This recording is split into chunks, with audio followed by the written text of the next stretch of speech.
Okay, I studied psychology, clinical psychology at the University of Pennsylvania.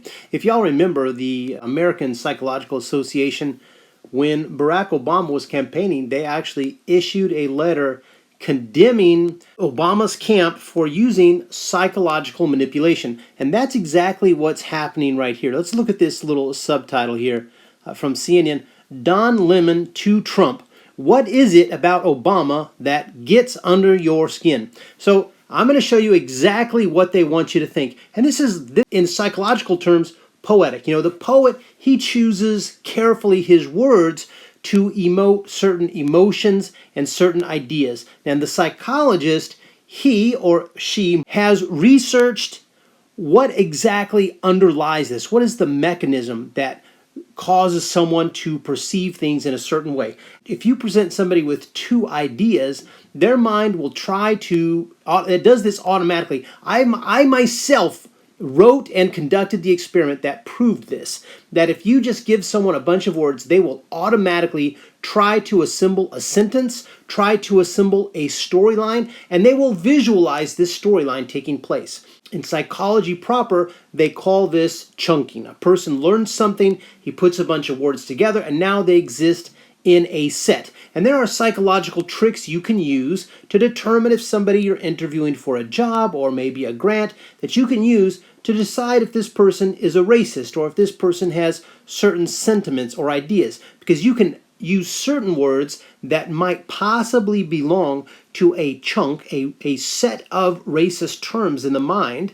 And if that person does have these certain racist sentiments, then it will activate the entire set. This was an old theory. It's still utilized in job interviews for major corporations, but it has since been disproved because they found that these words kind of are activated even in people that really aren't racist in any way. So it produces a lot of false negatives. So what we know is that these words exist together for many, many people. And even if you've just had discussions about the problem of racism, your mind will begin to put certain words and visual stimuluses together into a set. So let's look at what they're activating here. So he says, what is it that, it doesn't say what is it that bothers you about Obama. What is it that you detest about Obama, right? Because detest would emote something else, that there might be something detestable about Obama. But he chooses a phrase, under your skin, because it contains the word skin. So now let's intersect. So what is our stimulus here? We see Don Lemon. He's an African-American man. So now you get skin and this visual stimulus of an African-American man. So what does the subconscious present to this conscious mind? It says black skin. It says black skin. That's what it says. African-American skin. This kind of skin we're looking at right here. So now you start getting this kind of idea. Now, where does skin and color intersect? Well, that intersects at a chunk of words.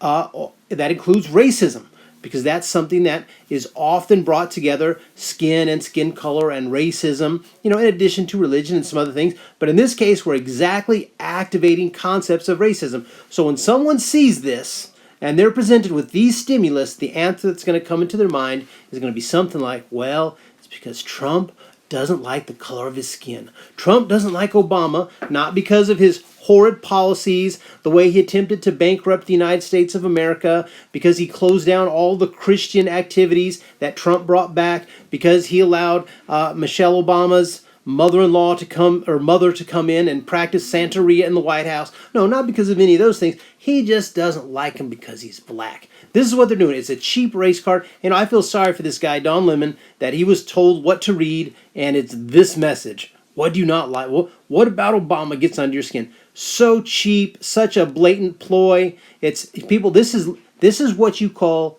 mind control. They are trying to not convince you with ration or logic or evidence that there's a reason you should not vote for Trump and that you should prefer instead the Obama camp, which of course now has always included Michelle, and that she might be running for VP, right? So this is a cheap, sleazy ploy to turn black Americans against Trump. And you should recognize this and understand that they are trying to control your thoughts. They are trying to activate thoughts in your mind, subverting your own conscious will so that you will have an inherent, implicit dislike, distrust of Trump. Man, you can't let yourself get played like this. So this is a man from Modesto reminding you, as always, to pray or be defeated. If you want to know something, pray and ask God. You need that relationship with God because there is so much evil and wickedness and sleaze going on in this world. We really need